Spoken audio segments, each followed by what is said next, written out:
भाई good afternoon. अरे good afternoon. मैं आपको आज फिनेंशियल स्टेटमेंट विथ एडजस्टमेंट्स के कोशिश करके जितने जितने एडजस्टमेंट्स होते हैं उनके इम्पैक्ट क्या क्या होने वाले हैं वो लिखवा देता हूँ। क्लास 11th में ये इंपॉर्टेंट है ही। अगर आप सीए फाउंडेशन करेंगे तो सीए फाउंडेशन के अंदर भी चैप्टर आता है, वहां पे भी ये सेम इंपॉर्टेंट आएगा। तो मैं कुछ एडजस्टमेंट्स हैं जो आपको लिखवाने की कोशिश करता हूँ ताकि आपके पास एक जगह पर सारे एडजस्टमेंट लिखे रह जाएं और एग्जाम से जस्ट पहले आप इसको रिवाइज करके चले जाओगे तो एडजस्टमेंट्स के फॉर्म आपके सारे कवर हो जाते हैं। ठीक है, तो बेसिक से चालू करते हैं एडजस्टमेंट्स के अंदर। जैसे सबसे पहले से फॉर एग्जांपल आउटस्टैंडिंग एक्सपेंस है। अच्छा, एडजस्टमेंट जो होता है वो कहाँ दिया हुआ होता है? ट्रायल बैलेंस में दिया हुआ होता है कि ट्रायल बैलेंस के नीचे दिया हुआ होता है? नीचे जो एडिशनल इन्फॉर्मेशन है उसमें अपन को एडजस्टमेंट्स के बारे में इन्फॉर्मेशन दे रखी होती है। ठीक है, तो जो ट्रायल बैलेंस के नीचे एडजस्टमेंट है मेरे में उसकी बात कर रहा हूँ। कुछ एक एडजस्टमेंट ऐसे भी होते हैं जो ट्रायल बैलेंस में होते हैं, उसके बाद लेटर स्टेज पे करेंगे। फिलहाल ट्रायल बैलेंस के नीचे जो एडजस्टमेंट दे रखे हैं उसकी बात करते हैं। सबसे पहला पहला जो एडजस्टमेंट हमेशा आपको दिया हुआ होता है वो किसका दिया हुआ होता है? Closing stock. क्लोजिंग स्टॉक दो इंपैक्ट कहाँ कहाँ आएंगे? अच्छा, हर एडजस्टमेंट के कितने इंपैक्ट होते हैं? दो। क्लोजिंग स्टॉक दो इंपैक्ट कहाँ कहाँ आएंगे?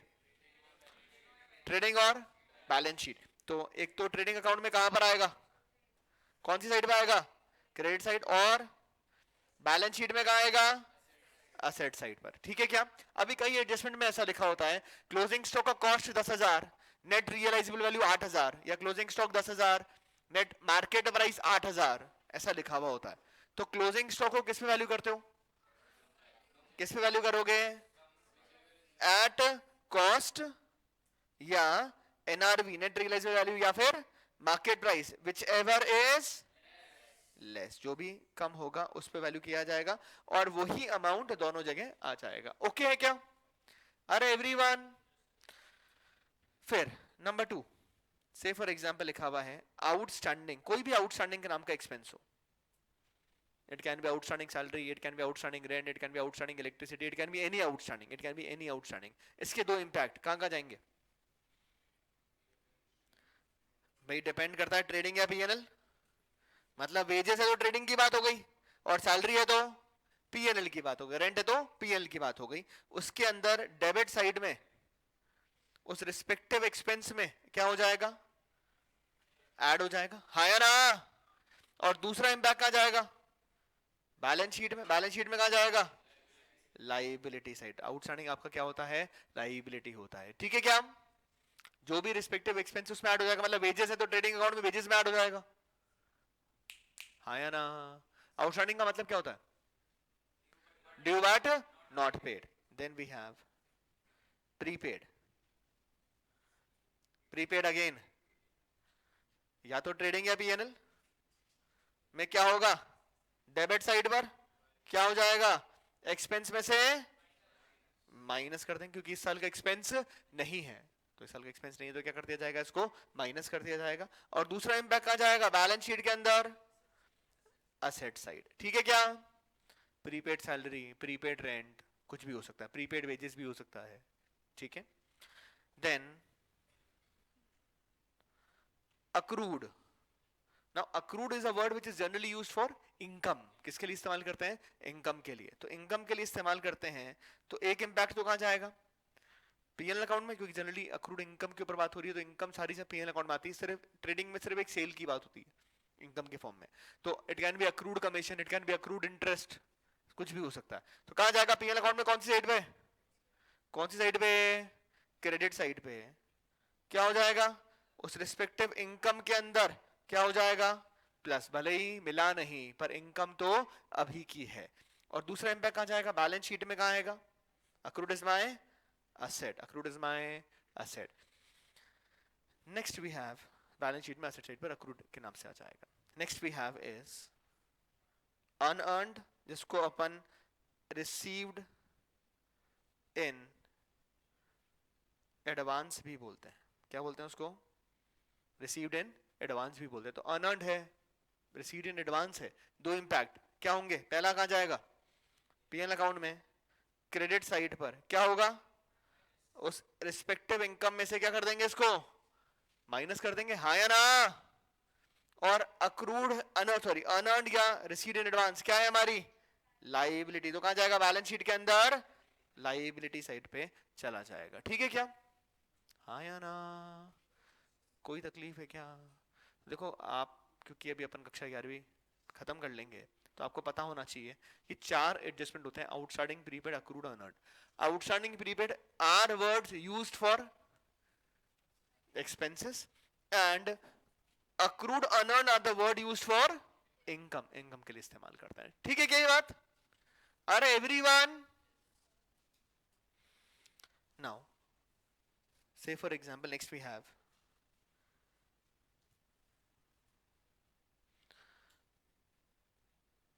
loss by fire।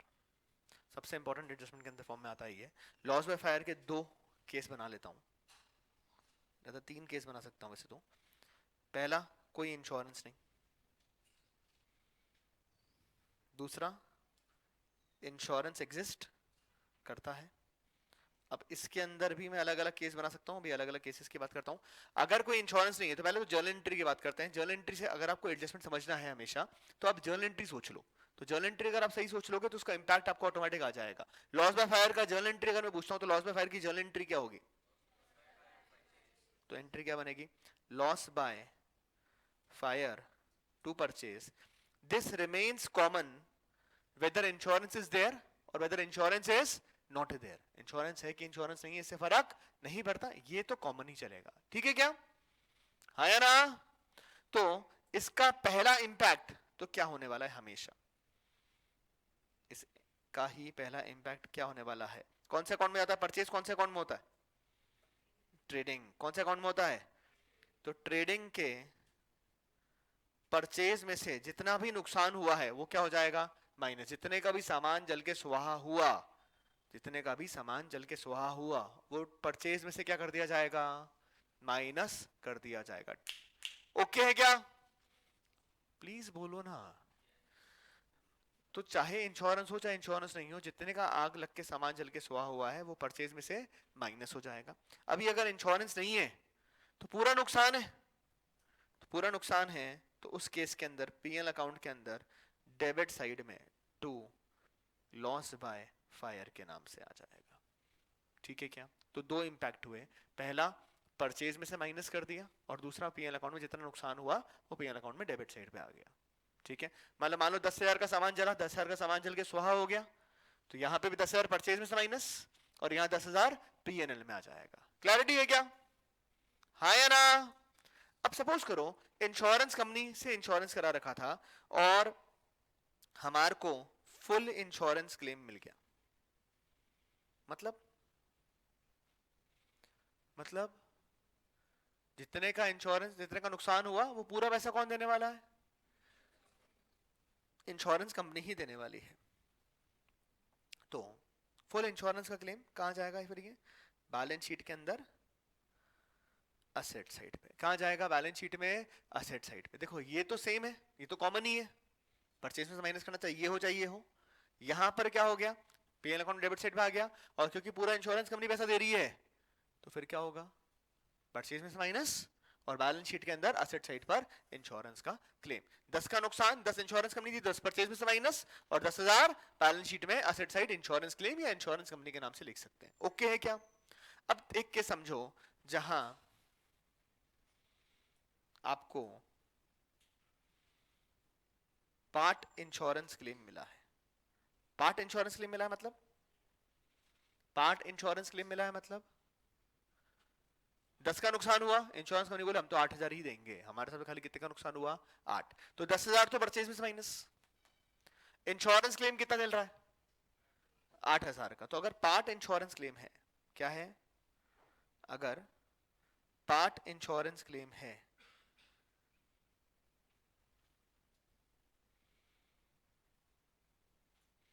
तो उस केस के अंदर अगेन 2 इंपैक्ट और हो जाएंगे। जितने का इंश्योरेंस क्लेम मिल रहा है वो कहां जाएगा? बैलेंस शीट में असेट साइड। जितना नहीं मिला, डेफिशिएंसी जो है, जो कम पड़ गया, वो कहां जाएगा? पीएनएल अकाउंट के अंदर डेबिट साइड पे। क्लैरिटी है क्या इस बात की? अरे क्लैरिटी है क्या इस बात की? तो मानो, समझना, 10,000 का स्टॉक जल के सुहा, कितने का स्टॉक जल के सुहा हुआ? 10। इंश्योरेंस कंपनी ने 8 दिए, इंश्योरेंस कंपनी कितना दे रही है? 8।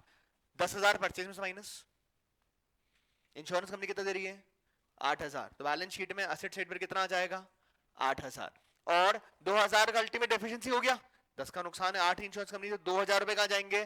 पीएनएल अकाउंट के अंदर डेबिट साइड पे। जो कम पड़ गया वो कहां जाएंगे? पीएनएल अकाउंट के अंदर डेबिट साइड पे। क्लैरिटी है क्या?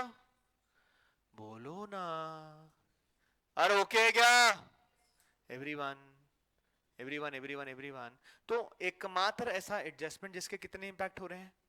3। कितने इंपैक्ट हो रहे हैं? 3। पहला इंपैक्ट परचेज में से माइनस, दूसरा इंपैक्ट बैलेंस शीट में असेट साइड पे इंश्योरेंस क्लेम, और तीसरा इंपैक्ट डेफिशिएंसी वाला जो पीएनएल अकाउंट में कहां जाएगा? डेबिट साइड पर आ जाएगा। ओके है क्या एवरीवन? अरे एवरीवन 100%। चलिए आगे। बात ही खत्म हो गई सर, आपने क्वेश्चन में आंसर कर दिया। अगर आग ही अगले साल लगी है तो अगले साल की अगले साल देखेंगे, इस साल का मतलब ही नहीं है। आपका ईयर है 1 अप्रैल 2020 से 31 मार्च 21, एग्जांपल के तौर पे अप्रैल 20 से मार्च 21 के बीच में है। अब अगर आग 1 अप्रैल को, 2 अप्रैल 2021, 3 अप्रैल 2021, 4 अप्रैल 2021, 10 अप्रैल 2025, कभी भी लगे, फ्यूचर में लग रही है ना, तो उस साल के फाइनेंशियल ईयर में देखेंगे। इस साल कोई इंपैक्ट नहीं, जीरो इंपैक्ट है। पर आग कभी भी लग रही है बिटवीन द पीरियड 1 अप्रैल 2020 से 31 मार्च 2021, 1 अप्रैल 22, 31 मार्च 21, मतलब ड्यूरिंग द फाइनेंशियल ईयर, तो जो केस बनता है उसके हिसाब से अपन को एडजस्टमेंट करने रहेंगे। ओके है क्या? ओके है क्या एवरीवन? एवरीवन ठीक है। कौन सा नंबर हुआ? 6 हो गया। इसी में एक और होता है, goods given as charity, advertisement, free sample, किसी भी नाम से है ना, किसी भी नाम से, कोई भी नाम हो सकता है, ठीक है। तो अगर goods given as charity, advertisement, free sample है, तो दो इंपैक्ट क्या क्या होने? एक तो परचेज में से क्या हो जाना है? वो माइनस, ठीक है। और दूसरा, जो भी एक्सपेंस है वो पीएनएल अकाउंट में कहा जाएगा? डेबिट साइड पर आ जाएगा। अब अगर चैरिटी दिया हुआ तो चैरिटी में ऐड कर लेना, एडवर्टाइजमेंट दिया हुआ तो एडवर्टाइजमेंट में ऐड कर लेना, कुछ नहीं दिया हुआ है तो वहां पे उस नाम से उसका इंपैक्ट हो जाएगा। तो ये दो इंपैक्ट हो जाएंगे, ठीक है क्या? अरे ओके है क्या? हाँ ना बोलोगे तो अच्छा लगेगा मेरे को, मतलब ठीक है क्या? देन सबसे इंपॉर्टेंट एडजस्टमेंट जो आपको तकलीफ देता है वो है बेड डेप्ट वाला। तो इसके मैं थोड़े से केसेस अलग अलग बनवाता हूँ आपको, बेड डेट और पीडीडी कैसे कैसे अलग अलग हो सकता है। तो मैं कुछ कुछ ट्रायल बैलेंस बना रहा हूँ आपके लिए। ये मैंने वैसे जब अपन नॉर्मल क्लास कर रहे थे तब उसमें भी लिखवाया है, पर फिर भी वापस एक बार लिख लो।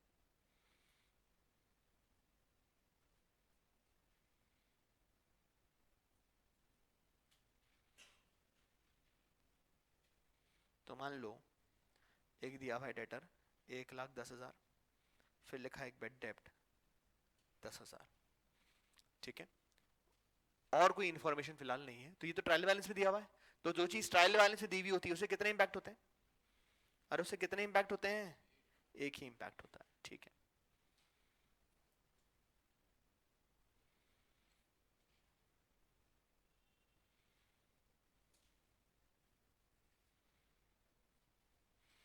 तो दो इंपैक्ट कहां कहां जाएंगे? मतलब सॉरी, एक एक इंपैक्ट जो दोनों का है वो कहां कहां जाएगा? एक तो बैलेंस शीट में कहां जाएगा? ये डेटर्स 1,10,000 जो डेटर है, और बेड डेट कहां जाते हैं? पीएनएल अकाउंट के अंदर। पीएनएल अकाउंट के अंदर बेड डेट चले जाएंगे, टू बेड डेट। कितना बेड डेट लिख दूं? 10,000। आई होप कोई प्रॉब्लम नहीं, आई जस्ट होप कोई प्रॉब्लम नहीं है। चलिए आगे बढ़ते हैं, सिनेरियो सेकंड समझते हैं। सिनेरियो सेकंड समझते हैं जहां पर एक एडिशनल इंफॉर्मेशन के फॉर्म के अंदर लिखा हुआ है फर्दर बेड डेप्ट के नाम से, या फिर एडिशनल बेड डेप्ट के नाम से, कुछ भी नाम से हो सकता है, उसके लिए कोई मनाही नहीं है। जो मान लेते हैं अपन 20,000 रुपए। कितने रुपए? अरे कितने रुपए लिखे हैं? 20,000। अगेन मुझे बताओ, जब मैं जो चीज ट्रायल बैलेंस में दे रखी है उसकी बात करता हूं तो उसके कितने इंपैक्ट होते हैं? जो चीज ट्रायल बैलेंस में दे रखी है उसके कितने इंपैक्ट होते हैं? एक इंपैक्ट होता है। ठीक है, तो पहले तो ट्रायल बैलेंस में लिखा हुआ उसकी बात कर लेते हैं। तो ट्रायल बैलेंस में सबसे पहले एक पीएल अकाउंट है और एक अपना बैलेंस शीट बना रहे हैं। मुझे बताओ डेटर्स को कहां लिखना है? बैलेंस शीट में एसेट साइड कितना लिखूं? 1,10,000। अगर कोई चीज ट्रायल बैलेंस में आ रही है इसका मतलब इसकी जर्नल एंट्री पास ऑलरेडी हो चुकी है। इसकी जर्नल एंट्री ऑलरेडी पास हो चुकी है, तो इसकी जर्नल एंट्री ऑलरेडी पास हो चुकी है। तो बेड डेट अगर ट्रायल बैलेंस में आ रहा है तो बेड डेट की एंट्री हो चुकी है। बेड डेट की एंट्री क्या होती है? Bad debt to debtor. तो ये जो डेटर है उसमें से बेड डेट ऑलरेडी माइनस किए हुए हैं, तभी तो ट्रायल बैलेंस में आ रहा है। तो ये बेड डेट को कहां लिखना है अपन को? पीएल अकाउंट के अंदर टू बेड डेट। कितने का बेड डेट है साहब? 10,000। ओके है क्या? और ओके ओके है क्या? फर्दर बेड डेट हो गया 20,000 रुपए का। फर्दर बेड डेट हुआ 20,000 रुपए का, तो बेड डेट में क्या कर देंगे इसको? क्या कर देंगे इसको?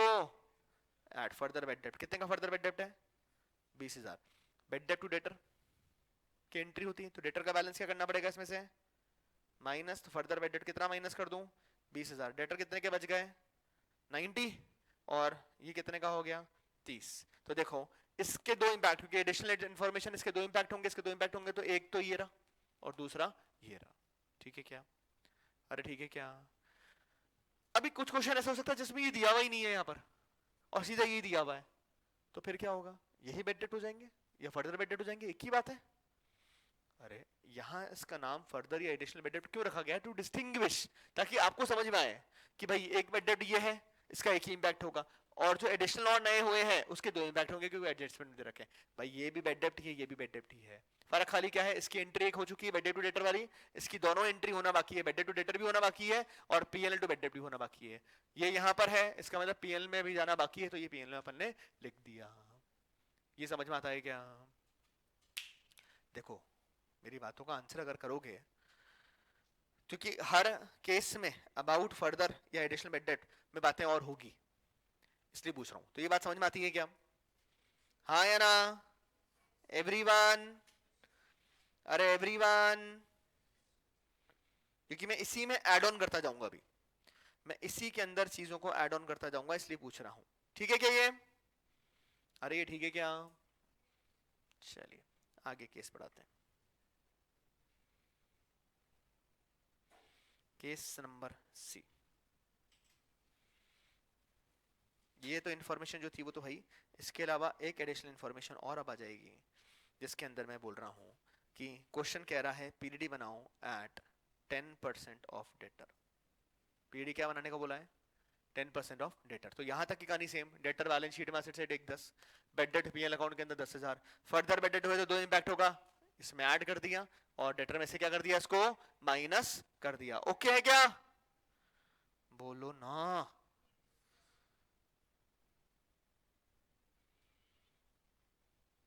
ठीक है क्या? अब क्वेश्चन कह रहा है कि मेरे को पीडीडी बनाना है, कितना परसेंट? 10% डेटर का। तो डेटर कितने के हैं? 90। 10% पीडीडी, 10% का पीडीडी, 90,000 का 10% कितना होता है? 9,000। कितना बच गया? 81। ये पीडीडी इसी बेड डेट में क्या कर दिया जाएगा? ऐड कर दिया जाएगा। तो कितना हो जाएगा अब? 39,000। तो पीएल अकाउंट में कितना नेट डेबिट गया इसका? 39,000 का नेट डेबिट गया। तो क्या करा? दो इंपैक्ट क्या हुए? डेटर में से माइनस करके शो कर दिया और दूसरा इंपैक्ट पीएल अकाउंट में डेबिट साइड पे लिख दिया। हमेशा ध्यान रखना, कोई भी प्रोविजन, चाहे पीडीडी हो चाहे दूसरा प्रोविजन, कोई सा भी नाम का प्रोविजन हो, उसके एंट्री बनाने की क्या होती है? PNL account debit to provision. किस चीज की एंट्री है? प्रोविजन क्रिएट करने की। प्रोविजन क्रिएट करने की एंट्री क्या होती है? बोलो ना, प्रोविजन क्रिएट करने की एंट्री क्या होती है? पीएनएल टू प्रोविजन, कोई से भी नाम का प्रोविजन हो। ठीक है क्या? अरे ओके है क्या? एकमात्र एक्सेप्शन प्रोविजन फॉर डेप्रीसिएशन है, जहां प्रोविजन बनाने की एंट्री क्या होती है? Depreciation to provision for depreciation. उसके अलावा कोई भी प्रोविजन का नाम आप उठा लो, उसकी एंट्री हमेशा क्या बनेगी? पीएनएल टू प्रोविजन ही बनती है। ठीक है क्या? डेप्रीसिएशन के अंदर भी अल्टीमेट एंट्री तो वही बन रही है, क्योंकि डेप्रीसिएशन टू प्रोविजन और फिर पीएनएल टू डेप्रीसिएशन। तो नेट इंपैक्ट करोगे तो entry again PNL to provision for depreciation बनती है, पर करने का, प्रेजेंट करने का तरीका अलग हो जाता है। ओके है क्या? अच्छा, इसको यहां अगर ऐसे शो नहीं करना चाहते हो तो इट इज कम्प्लीटली ओके, इसका नाम अलग से शो पीरियड भी लिख सकते हो, पर as a matter of practice अपन इसी बेड डेट में, फर्दर बेड डेट में ही पीरियड को ऐड करके शो करते हैं। एवरीवन, अरे एवरीवन, चलिए आगे बढ़ते हैं। ये केस नंबर कौन सा हो गया था अपना? सी हो गया। इसी में आगे बढ़ते हैं।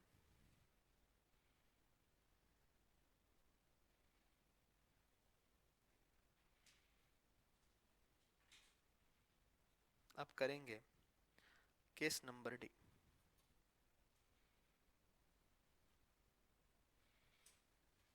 ठीक है, तो केस नंबर डी के अंदर इतनी बातें तो हैं, पर एक चीज मैं ऐड कर रहा हूं यहाँ पर, जो है पीरियड का ओपनिंग बैलेंस, जो कि है फिलहाल 5,000 रुपए। कितना है? अरे कितना है?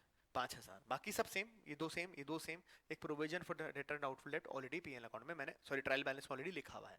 अब समझना इसको शो करने का तरीका। इसको जो ट्रायल बैलेंस में पीरियड है, कौन सा रिटर्न बैलेंस में पीरियड है? जो ट्रायल बैलेंस, बोलो मेरे साथ, जो ट्रायल बैलेंस में पीरियड है, जो, उसको मैं ओपनिंग पीरियड बोलता हूँ। क्या बोलता हूँ उसको? क्या बोलता हूँ उसको? ओपनिंग पीरियड बोलता हूँ। तो ओपनिंग पीरियड को मैं, जो बेड डेट वगैरह लिखा है, और ये जो पीरियड है वो क्लोजिंग पीरियड है। ये कौन सा पीरियड है? क्लोजिंग। तो उसको मैं, जो पीरियड ट्रायल बैलेंस में, अच्छा जो ट्रायल बैलेंस में दिया हुआ उसको कितना इंपैक्ट होगा? एक। जो ट्रायल बैलेंस में पीरियड दिया हुआ उसको कितना इंपैक्ट होगा? एक। तो इस पीरियड को, जो ओपनिंग पीरियड दिया हुआ है, उसको मैं पीएनएल अकाउंट के अंदर माइनस करके शो करता हूं। कैसे शो करता हूं? माइनस करके। तो कितना हो गया? ये 5,000 यहाँ पे माइनस 39 माइनस 5 कितना बच जाएगा? 34,000। कितना बच जाएगा? जो ट्रायल बैलेंस में पीरियड दिया हुआ है वो कौन सा पीरियड कहलाता है? Opening period. क्या करेंगे उसको? बेड डेट, फर्दर बेड डेट पीरियड में से माइनस करके शो करेंगे। ठीक है क्या?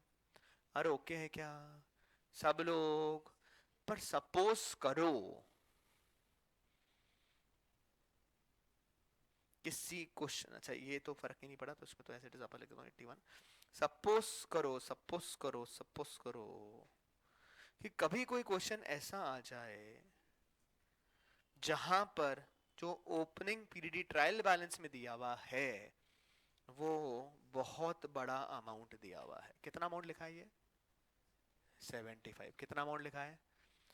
अब मैंने आपको बोला था जो ट्रायल बैलेंस में पीरियड दिया हुआ है उसको क्या करते हैं? माइनस करके शो करते हैं। पर थोड़ा सा कॉमन सेंस लगाओ, ये कितना है? 39। यहां माइनस करूंगा अगर, क्या करूंगा उसको, तो ये फिगर पॉजिटिव रहेगा कि नेगेटिव रहेगा? तो नेगेटिव फिगर में पीएल अकाउंट में शो नहीं कर सकता। तो उस केस में आइडली तो क्या होता है कि मैं यहां पर ओपनिंग पीरियड लिख देता हूं। कितने का ओपनिंग पीरियड है अपना? 75। और ये सारे फिगर्स को मैं घुमाकर यहां ले जाऊंगा, और ये सारे फिगर घुमाकर अगर यहां ले जाऊंगा तो ये फिगर प्लस में लिखे हुए हैं, यहां पर यहां लिखूंगा तो क्या हो जाएगा? वो माइनस हो जाएगा। हाँ या ना? और फिर इसका नेट इंपैक्ट करके बाहर लिख दूंगा। पर इसमें अपने लिए कंफ्यूजन बहुत बड़ा हो जाता है, और ये केस बनना थोड़ा कम चांस बनता है। मतलब क्वेश्चंस भी अगर अपन देखेंगे बुक्स वगैरह में भी, तो ऐसे चांसेस जहां पे ओपनिंग पीरियड का फिगर बड़ा है इन सब कंबाइन होकर से, वो थोड़े कम होते हैं। तो इसके लिए मैं जनरली कहता हूं कि आपने जो लिख रखा है वो लिख के छोड़ दो। मतलब इसको तो 39 का 39 ही छोड़ दो। ओके। एंड जो ट्रायल बैलेंस में पीरियड लिखा हुआ है उसको मैं क्रेडिट साइड पे शो कर दूं। तो अकाउंटिंग वाइज बात करता हूं तो गलत है, पर आपके लेवल, एटलीस्ट क्लास 11th के लेवल के ऊपर ऐसा कर लोगे तो आपके नेट जीपी पे फर्क है, सॉरी नेट प्रॉफिट पे फर्क आपके नहीं पड़ेगा, इंपैक्ट सेम हो जाएगा। तो बेसिकली हो क्या रहा है? 39,000 डेबिट में लिखा है, 79,000 क्रेडिट में लिखा है। तो अगर आपसे पूछूं कि नेट कर लो तो कहने से नेट 36,000 क्रेडिट में लिखा है, 75 क्रेडिट में लिखा है, 39 डेबिट में लिखा है। तो नेट करूंगा तो कितना क्रेडिट में लिखा हुआ है? 36। और आइडियली होना क्या चाहिए था? आइडियली ये तीनों को यहां पे मुझे शिफ्ट कर देना था माइनस करके, तो नेट इंपैक्ट डेबिट में तो जीरो हो जाता, और उसको माइनस करके लिखता तो नेट क्रेडिट में अगेन इंपैक्ट कितना आ जाता? 36। ठीक है क्या? तो आपको क्या करना है, अगर बाय चांस ओपनिंग पीरियड का फिगर ज्यादा है, ओपनिंग पीरियड का फिगर क्या है? ज्यादा है, और इसमें लिखने से माइनस में आ रहा है, तो आप ओपनिंग पीरियड के फिगर को हमेशा कहां लिख सकते हो? पीएल अकाउंट में क्रेडिट साइड पर लिख सकते हो। ठीक है क्या? अरे ओके है क्या? And rest everything will remain same. अब मानो आप व्हाट हो, अस्यूम, वो कुछ बोल रहे हैं कि सर हम तो है उसमें assumption वाली बात क्या है, तो उस केस में क्या है, अगर पीडीडी दिया हुआ है और आपको ध्यान नहीं रहता कि किसको यहाँ पीएल में माइनस करना है, किसको ऐड करना है, किसको क्रेडिट में लिखना है, तो एक उसका भी शॉर्टकट बता रहा हूँ. गंदी बात है, अच्छी बात बिल्कुल नहीं है, पर क्योंकि भॉट माना गया है, असम्पशन बेसिस लिया गया है, तो उस केस में आप क्या कर लो, हमेशा जो ट्रायल बैलेंस में पीडीडी लिखा हुआ है, कहां लिखा हुआ है, उसको बिना सोचे समझे हमेशा पीएल अकाउंट में क्रेडिट पे लिख दो. कहां लिख दो? पीएल अकाउंट में क्रेडिट पे लिख दो. पर ये गलत है, क्योंकि अकाउंटिंग वाइज अच्छा नहीं है. आंसर मैच कराने के लिए ठीक है, क्योंकि आपके लेवल पर आंसर देखेंगे टीचर, तो फाइनल आपके आंसर देखता है नेट प्रॉफिट क्या निकला है, वो सही दिख रहा है, फिर एक दो चार चीजें उसको चेक करनी होती है, वो चेक कर लेते हैं और फिर आगे बढ़ जाते हैं. तो आप अगर कंफ्यूजन स्टेट में हो तो हमेशा क्या कर सकते हो, हमेशा क्या कर सकते हो, जो ट्रायल बैलेंस का पीडीडी लिखा हुआ है उसको कहां लिख सकते हो, पीएल अकाउंट में क्रेडिट साइड पे लिख सकते हो. वो गलत बात है. आइडियली होना क्या चाहिए, हमेशा आपको जो ओपनिंग पीडीडी मतलब जो ट्रायल बैलेंस से पीडीडी दिया हुआ है उसको क्या करना है,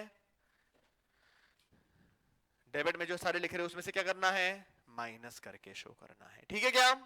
अरे एवरीवन, अरे एवरीवन, एक लास्ट केस कर लेते हैं इसके अंदर.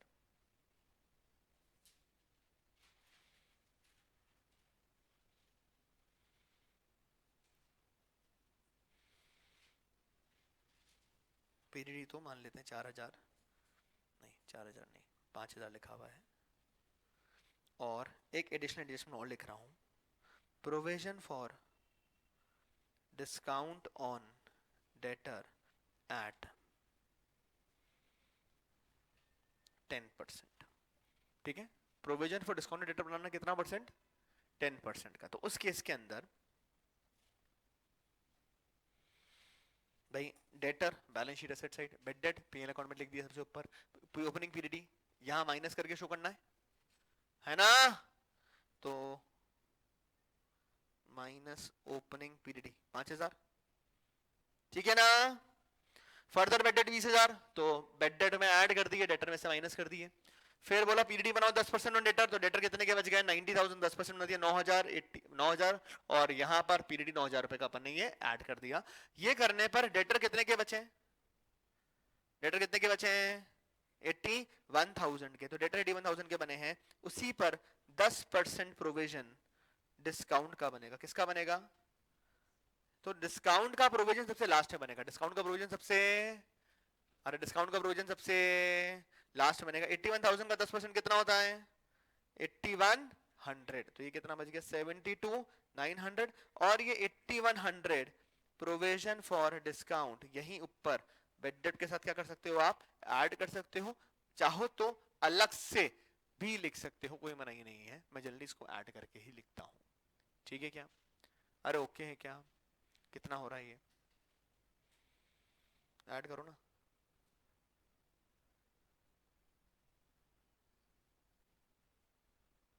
42,100 हो रहा है क्या, 42,100 है क्या, तो ये इस तरह से शो हो जाएगा. ओके है क्या? अरे ओके है क्या? प्रोविजन में कहीं कोई तकलीफ है क्या, तो आगे बढ़े. कहाँ दिया हो, बैलेंस ट्रायल बैलेंस में दिया हो, डेबिट में लिख दे, कोई तकलीफ नहीं आ रही. हाँ ठीक है क्या, नहीं अलग अलग रहने दे, मत तकलीफें बढ़ाओ. ओके ओके है क्या? अरे एवरीवन, एवरीवन एवरीवन एवरीवन, पक्का? चलिए बेड डेट और इससे आगे बढ़ते हैं. कौन सा नंबर हुआ था ये, 8th हो गया.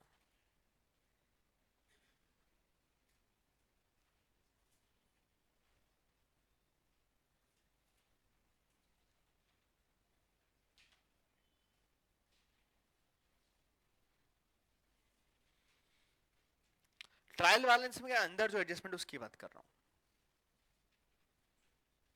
ठीक है, यहां लिखा है 8% बैंक लोन.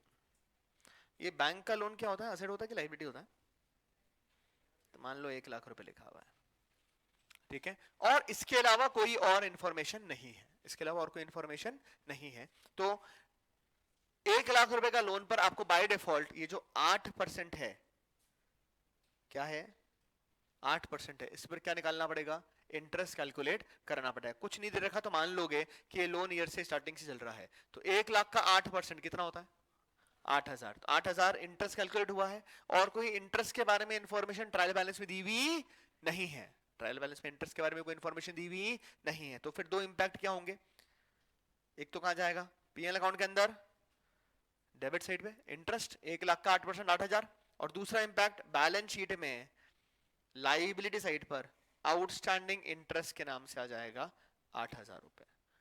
अरे ये ठीक है क्या, ओके है क्या, प्लीज समझना, ये लोन है, इसका ट्रायल बैलेंस में दिया हुआ, इसका तो एक ही इंपैक्ट होगा, तो 8% बैंक लोन तो खाली कहां जा रहा है बैलेंस शीट में, लाइबिलिटी साइड पर, 8% बैंक लोन बैलेंस शीट में कहां जा रहा है, 8% बैंक लोन बैलेंस शीट में कहां जा रहा है, लाइबिलिटी साइड पर ही जा रहा है, ठीक है क्या, इसका इंपैक्ट एक ही है, दो इंपैक्ट किसके हैं, दो इंपैक्ट किसके हैं, बोलो ना, दो इंपैक्ट किसके हैं, इंटरेस्ट के हैं, तो ये जो 8% है इसके दो इंपैक्ट हैं, किसके दो इंपैक्ट हैं, 8% के दो इंपैक्ट है, वो दो इंटरेस्ट के इंपैक्ट हैं, जो एक पीएल अकाउंट में डेबिट साइड पे लिखा है और दूसरा बैलेंस शीट में क्योंकि पे नहीं करा गया है तो आउटस्टैंडिंग लायबिलिटी साइड पे लिखा हुआ है, ओके है क्या, और ओके है क्या, अच्छा लिखा होता, एक एडिशनल इंफॉर्मेशन लिखी होती, loan was taken in the middle of the year, loan was taken in the middle of the year, फिर क्या करते,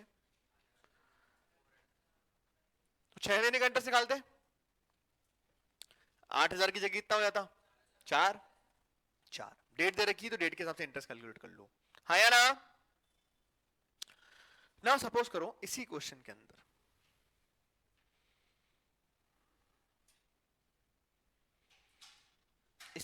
के अंदर आपको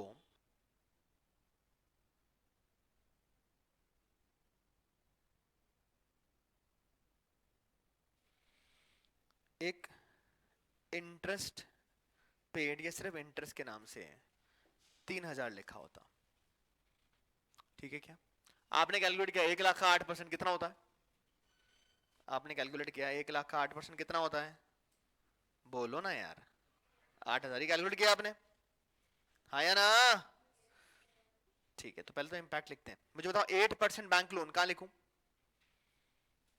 लाइब्रेरी में कितना लिखना है, 1,00,000, इंटरेस्ट पेड कहां लिखूं, पीएल अकाउंट में डेबिट साइड पर टू इंटरेस्ट पेड कितना लिखूं, अरे कितना लिखूं, 3,000, हाँ या ना, हाँ ना, है ना, है ना, अभी मैंने इंटरेस्ट कैलकुलेट किया 1,00,000 का 8% कितना होता है, 1,00,000 का 8% कितना होता है 8,000, मेरे पास इंटरेस्ट ट्रायल बैलेंस में खाली कितना आ रहा है 3,000, खाली कितना आ रहा है 3,000, मतलब कितना बाकी है 5, मतलब 5,000 का इंटरेस्ट क्या हो गया आउटस्टैंडिंग, तो ये आउटस्टैंडिंग इंटरेस्ट के फॉर्म में यहां ऐड हो जाएगा, और आउटस्टैंडिंग इंटरेस्ट बैलेंस शीट में लायबिलिटी साइड पे आ जाएगा, कुछ बुक्स कुछ टीचर्स इसको इसी लोन में ऐड करा के लिखते हैं, मैं जनरली इसको ऐड करा के नहीं लिखता, क्यों, क्योंकि मेरे हिसाब से इंटरेस्ट एक अलग आइटम है, लोन एक अलग आइटम है, तो मैं हमेशा इसको अलग से लिखता हूँ, आउटस्टैंडिंग इंटरेस्ट 5,000, यहाँ आउटस्टैंडिंग इंटरेस्ट 5,000, अगर आपको स्कूल में बोला गया कि आउटस्टैंडिंग इंटरेस्ट को भी लोन में ऐड कर लो तो ठीक है लिख लेना,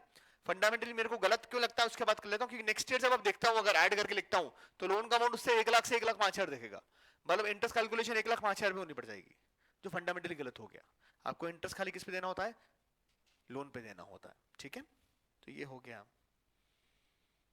8,000, और ये आपका बैलेंस शीट में लायबिलिटी साइड पर एज इट इज चलता रहेगा, ठीक है ना ये, अरे ओके है क्या, एवरीवन एवरीवन एवरीवन एवरीवन, इसको बोलते हैं इंप्लाइड एडजस्टमेंट, क्या बोलते हैं इसको, अच्छा इसी में 10% इन्वेस्टमेंट लिखा होता तो वो एसेट होता, उस पर इंटरेस्ट देना पड़ता कि मिलता, मिलता, तो इंटरेस्ट रिसीव हो जाता है ना, तो कहां लिखते हैं पीएल अकाउंट में क्रेडिट साइड पर, है ना, और मिला नहीं होगा, मतलब इंटरेस्ट सीट अगर दिया हुआ नहीं हो तो अक्रूड होगा इंटरेस्ट, तो अक्रूड इंटरेस्ट बैलेंस शीट में कहा जाएगा, असेट साइड पे आ जाएगा, क्लैरिटी है क्या, एवरीवन एवरीवन, चलिए आगे बढ़ते हैं, एक आता है मैनेजर कमीशन, क्या आता है मैनेजर कमीशन। अब मैनेजर कमीशन में दो केस बनते हैं, एक बनता है बिफोर वाला, एक बनता है आफ्टर वाला। बिफोर और आफ्टर दोनों cases are only for calculation of amount, amount अलग लिखता है, अकाउंटिंग ट्रीटमेंट सेम है चाहे बिफोर हो चाहे आफ्टर हो। मैनेजर कमीशन के दो इंपैक्ट क्या क्या होने वाले हैं, मैनेजर कमीशन के दो इंपैक्ट क्या क्या होने वाले हैं, कहां आएगा, कहां आएगा, पीएनएल अकाउंट के अंदर डेबिट साइड पर, और बैलेंस शीट के अंदर लाइबिलिटी साइड पर। ठीक है क्या, ये दो इंपैक्ट सेम है चाहे बिफोर हो चाहे आफ्टर हो। करने का तरीका भी क्या होगा, आपको पीएल अकाउंट बनाना है और मैनेजर कमीशन को छोड़कर, भाई ये इंपॉर्टेंट इसलिए भी है क्योंकि कक्षा 12वीं के अंदर ये मुझे काम आएगा, ये सेम वापस से, तो मैनेजर कमीशन को छोड़कर मुझे बाकी सारे एक्सपेंसेस लिख लेने हैं और एक नेट प्रॉफिट निकाल लेना है और पीएनएल अकाउंट का टोटल लगाकर उसको बंद कर देना है। ठीक है, अजम्पशन के तौर पर मान लेता हूं सिर्फ कि ये 1,10,000 रुपए आया, कितना आया, 1,10,000 रुपए, और मैंने इसी नेट प्रॉफिट को जैसे मैं जीपी कैरी फॉरवर्ड करता हूं वैसे कैरी फॉरवर्ड कर दिया 1,10,000 रुपए। आई होप इसमें प्रॉब्लम नहीं है किसी को भी। एवरीवन, एवरीवन, मैंने क्या करा, मैनेजर कमीशन के अलावा सारे एडजस्टमेंट कर लिए और मैनेजर कमीशन के अलावा सारे एडजस्टमेंट करके क्या निकाल लिया, एक नेट प्रॉफिट निकाल लिया। ओके ओके, अरे ओके है क्या। फिर बिफोर या आफ्टर फॉर्मूला पे डिपेंड करते हुए मैंने इसके ऊपर एक मैनेजर कमीशन कैलकुलेट कर लिया, जिसको मुझे कहां लिख देना है, यहां पर मैनेजर कमीशन जो भी आएगा, और फाइनल बचा हुआ नेट प्रॉफिट का निकाल लेना है। ये ठीक है क्या, अरे ये ठीक है क्या, ये अमाउंट कैलकुलेट होगा बिफोर आफ्टर के कैलकुलेशन के हिसाब से। ठीक है, करने का तरीका will always remain same. This manager commission is in PNL, है ना, है ना, अरे है ना, और यही मैनेजर कमीशन बैलेंस शीट में कहां चले जाएगा, लायबिलिटी साइड। ये जो नेट प्रॉफिट निकला है वो क्या हो जाएगा, कैपिटल में ऐड हो जाएगा। ओके है क्या, अरे ओके है क्या। नाउ सिर्फ फॉर्मूला वाइज डिस्टिंग्विश करने के लिए मैं लिख देता हूं कि बिफोर में क्या होना है और आफ्टर में क्या होना है। तो अगर बिफोर है तो फॉर्मूला क्या लगता है, net profit into rate of commission upon 100, और अगर आफ्टर है तो फॉर्मूला क्या लगेगा, net profit into rate of commission upon 100 plus rate of commission. ठीक है क्या, तो ये सिर्फ फॉर्मूले के लिए है, मतलब मान लो 10% है तो 1,10,000 का 10% 11,000 रुपए, 11,000 99,000। ठीक है, आफ्टर है तो 1,10,000 इंटू 10 अपॉन 100 प्लस 10, मतलब 10/110, तो अमाउंट कितना आ जाएगा 10,000, तो मैनेजर कमीशन 10,000, नेट प्रॉफिट 1,00,000 रुपए। ठीक है क्या एवरीवन। इसी तरह क्वेश्चन जो है वो कई जगह लिखा होता है,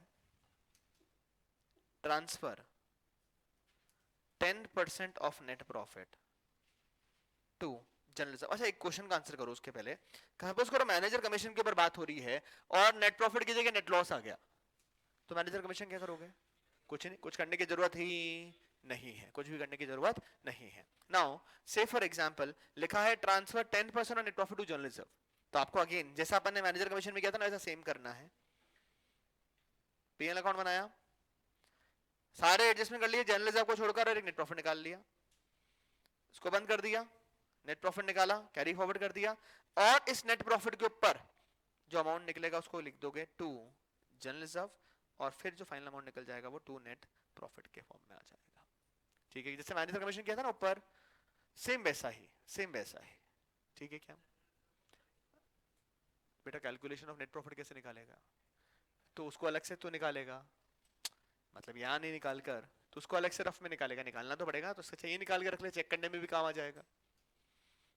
ठीक है, नाउ दो इंपैक्ट, एक तो पीएल अकाउंट में डेबिट साइड पे दिखा दिया, तो दो इंपैक्ट क्या हो रहा है, पहला इंपैक्ट क्या हो रहा है, पीएल अकाउंट में कहां गया ये डेबिट साइड पे, और दूसरा इंपैक्ट कहां जाएगा, बैलेंस शीट के अंदर लाइबिलिटी साइड पर शो हो जाएगा जनरल रिजर्व। अगर पहले से कोई जनरल रिजर्व है तो जनरल रिजर्व के अमाउंट में ऐड करके शो कर देना। ठीक है क्या, क्यों जनरल रिजर्व लाइबिलिटी में आ रहा है, आपने एंट्री बनाई है पीएनएल टू जनरल रिजर्व, आपने एंट्री क्या बनाई है, PNL account debit to general reserve, तो जनरल रिजर्व को आपने क्रेडिट किया है, जनरल रिजर्व को क्या करा है आपने क्रेडिट किया है तो क्रेडिट किया है तो क्रेडिट बैलेंस होगा, क्रेडिट बैलेंस बैलेंस शीट में कहाँ आता है, लाइबिलिटी साइड पे आता है। This is part of profit, set aside of future use. Profit को कैपिटल में ऐड करते हो मतलब लाइबिलिटी साइड ही बढ़ा रहे होते हो आप, ये भी वही है इसलिए। ठीक है क्या? अरे ओके है क्या एवरीवन? अरे एवरीवन, कोई और एडजस्टमेंट आपको याद आता है इसके अलावा जिसमें आपको तकलीफ आती हो तो? इसके अलावा कोई और एडजस्टमेंट ऐसा आता है? मैंने कोशिश करके जितने मेरे को फिलहाल के लिए ध्यान आ रहे थे वो मैंने सब लिख दिए।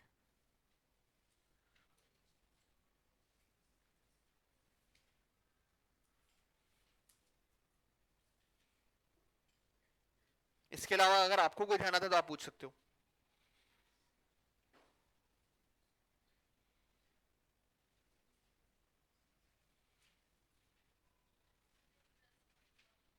इंटरेस्ट ऑन ड्राइंग, ठीक है।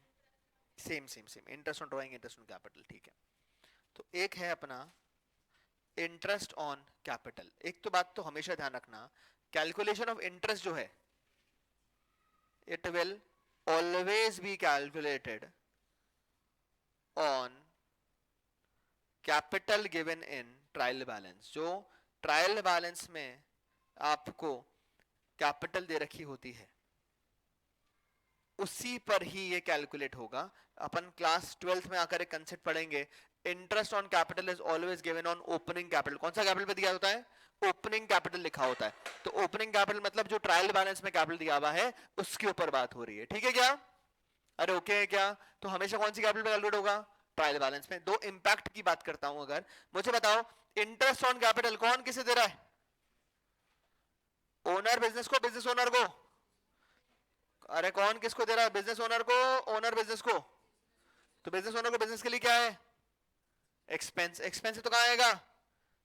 अरे एक्सपेंस तो कहां आएगा? पीएल अकाउंट के अंदर, डेबिट साइड। और किसको मिल रहा है? ओनर को मिल रहा है। तो बैलेंस शीट के अंदर कैपिटल में क्या हो जाएगा? ये ऐड हो जाएगा, ठीक है क्या? अरे ओके है क्या? अब इसका ही भाई है इंटरेस्ट ऑन ड्राइंग, है ना? तो जो ड्राइंग दे रखा है उसके ऊपर कैलकुलेट करना है, जो ड्राइंग ट्रायल बैलेंस में दे रखा है उसके ऊपर कैलकुलेट हो जाएगा। और दो इंपैक्ट क्या होने हैं इसके? ये फर्म के लिए क्या है? इनकम। फर्म के लिए क्या है ये? तो इनकम है, तो इनकम कहां आएगी? पीएल अकाउंट के अंदर, क्रेडिट साइड पर। और इंटरेस्ट ऑन ड्राइंग है, ओनर देगा, तो बैलेंस शीट में कैपिटल में से क्या कर दोगे? इसको माइनस कर दोगे। ओके है क्या? पीएल अकाउंट में कहां आएगा? क्रेडिट साइड पर। और कैपिटल में से क्या कर दिया जाएगा? इसको माइनस। इसी तरह एक और आता है सैलरी टू ओनर ही है। अगर ओनर को सैलरी मिल रही है तो पीएल अकाउंट में डेबिट साइड पे सैलरी तो उसमें ऐड कर लो, नहीं है तो अलग से लिख दो। और दूसरा, ओनर को मिल रही है तो कैपिटल में क्या कर दोगे? प्लस कर दोगे। ओनर को सैलरी मिल रही है, ओनर को इंटरेस्ट कैपिटल मिल रहा है तो कैपिटल बढ़ेगा, उससे कैपिटल में क्या कर देंगे? उसको ऐड कर देंगे, ठीक है क्या? अरे ओके है क्या? और कोई एडजस्टमेंट? और कोई एडजस्टमेंट जो आपको याद आता है जिसमें आपको तकलीफ आती है? मैं क्यों इस चैप्टर पे ज्यादा इंपॉर्टेंस दे रहा हूं, क्योंकि आपके अभी फाइनल एग्जाम्स में भी इस चैप्टर का बहुत सबसे ज्यादा वेटेज इस चैप्टर का होगा। और आप जब आगे चलकर पढ़ोगे कुछ भी तो उसमें भी चैप्टर आता है। फाउंडेशन, सी फाउंडेशन के भी सारे एडजस्टमेंट जो भी करा रहा हूँ एज इट इज वापस काम आएंगे, ठीक है क्या?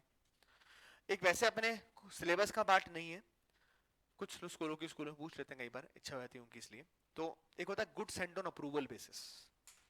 Good send on approval basis का मतलब क्या होता है? मैंने सामान भेजा अप्रूव करने के लिए। मतलब मान लो मैंने ये नया पेन बनाया, क्या बनाया? ये नया पेन बनाया है, नया पेन बनाया है। अब मार्केट में लॉन्च करूंगा, किस किस के यहाँ पे शॉप्स है? अरे किस किस के यहाँ शॉप्स हैं? तो कोई भी नया सेम तरह का प्रोडक्ट जिसमें आप डील करते हो वो अगर लेकर आएगा तो आपके पास ऑलरेडी बहुत सारा स्टॉक पड़ा होता है। तो कोई भी नया माल अगर इंट्रोड्यूस किसी को करना है, नया प्रोडक्ट किसी को इंट्रोड्यूस करना है, तो आप इतना रेडिली हाँ नहीं भरोगे, क्योंकि आपको नहीं पता कि बिकेगा नहीं बिकेगा। तो मान लो मैंने ये पेन बनाया और अर्क की स्टेशनरी की दुकान है, तो ark will never be ready and willing to keep this product, क्योंकि सबसे बड़ी तकलीफ क्या है, सामान रखने की जगह नहीं है, प्लस इन्वेंट्री रख भी लिया और बिका नहीं तो खराब हो जाएगा, जबरदस्ती नुकसान हो जाएगा, तो ही इज नेवर विलिंग। तो मैं क्या करता हूँ, जो सेल्समैन है वो क्या करता है, वो बोलता है आप रख लो, मैं 15-20 दिन बाद वापस आऊंगा, बिक जाए तो पैसे दे देना, नहीं बिके सामान वापस दे देना। इसका कुछ क्या नहीं, इससे सिर्फ हाथ जोड़ के रिक्वेस्ट खाली कितनी सी करनी है कि सामान रख लो। सिमिलरली तो अपन ने कस्टमर को सामान भेजा अप्रूवल बेसिस के ऊपर, अब सामान अप्रूवल बेसिस से भेजा है तो मैं उसको सेल मान लेता हूँ, क्या मान लेता हूँ उसको, सेल। अब मान लो ईयर एंड पर, ईयर एंड के ऊपर अभी तक अप्रूवल नहीं हुआ, क्या नहीं हुआ, अप्रूवल नहीं हुआ, और मैंने 15-20 दिन जो बोले थे वो समय भी नहीं निकला, तो एक्चुअल में सेल नहीं हुई, तो मुझे रिवर्सल करना पड़ता है। तो अगर गुड्स सेंट ऑन अप्रूवल है और ईयर एंड पर अप्रूवल नहीं हुआ और टाइम बाकी है अभी अप्रूवल का, तो मुझे क्या करना पड़ता है, सेल को कैंसिल करना पड़ेगा। तो सेल में से क्या कर देंगे, माइनस कर देंगे जो सेल प्राइस है उसके ऊपर, मतलब मान लो 8,000 की कॉस्ट है, 10,000 पे बेचा है, तो 10,000 सेल में से क्या करना पड़ेगा, माइनस, और 8,000 इज माई इन्वेंट्री, तो क्लोज स्टॉक विथ कस्टमर के नाम से ट्रेडिंग में और बैलेंस शीट में क्लोजिंग स्टॉक के साथ 8,000 रुपए और लिखना पड़ेगा।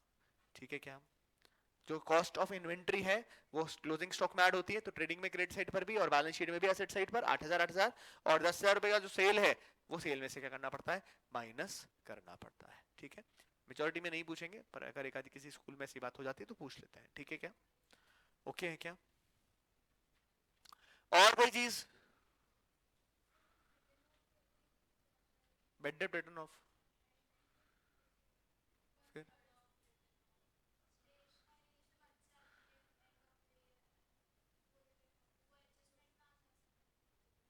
1/3 of stationery is to be return off, ऐसा बोल रहे हैं। तो मान लो 30,000 रुपए का स्टेशनरी है और 1/3 of the stationery is to be return off करना है, तो 30,000 का 1/3 खत्म करना है, मतलब 30,000 का 1/3 कितना होता है, 10,000। 10,000 राइट ऑफ करना है, तो कहां से राइट ऑफ होगा, पीएल से, तो पीएल अकाउंट में डेबिट साइड पर 10,000, और स्टेशनरी जो स्टॉक है हमारा बैलेंस शीट में एसेट साइड पे लिख रहे हो, उस 30,000 में से 10,000 माइनस हो जाएगा, 20,000 बचेगा खाली। या कुछ भी राइट ऑफ करना है, मतलब मशीनरी राइट ऑफ करनी है, बोलो बिल्डिंग राइट ऑफ करनी है, कुछ भी राइट ऑफ करना है, राइट ऑफ मतलब खत्म करना, तो उस रिस्पेक्टिव एक्सपेंस में से, मतलब उस रिस्पेक्टिव एक्सपेंस को पीएल अकाउंट में डेबिट साइड पे लिख देंगे, जितना राइट ऑफ करना है उतना, और जितना खत्म किया उस एसेट में से माइनस करके शो कर देंगे। ठीक है, मान लो 30,000 की स्टेशनरी 1/3 राइट ऑफ करना है, 30,000 स्टेशनरी एसेट साइड में से 10,000 माइनस 20,000 बच जाएगा बैलेंस शीट एसेट साइड, और पीएल अकाउंट में डेबिट साइड के ऊपर 20,000 रुपए आ जाएगा, मतलब वो 30,000 का 1/3 10,000 रुपए आ जाएगा जो आप राइट ऑफ कर रहे हो वो आएगा। ठीक है क्या, बढ़िया। तो मेरी तरफ से मैंने जो जो एक बार करने थे वो लिख दिए, आपको घबराने की जरूरत नहीं, मैं इसका पीडीएफ आपको शेयर कर दूंगा, क्योंकि मैंने आपको कॉपी करने का समय नहीं दिया था, तो मैं आपको इसका पीडीएफ शेयर कर दूंगा। ठीक है, आप भी रेफरेंस के तौर पे अपने पास रख लें ताकि एग्जाम से पहले आपको देखने में काम आएगा। ठीक है, फिर मिलेंगे नेक्स्ट क्लास में, till then tata bye, take care.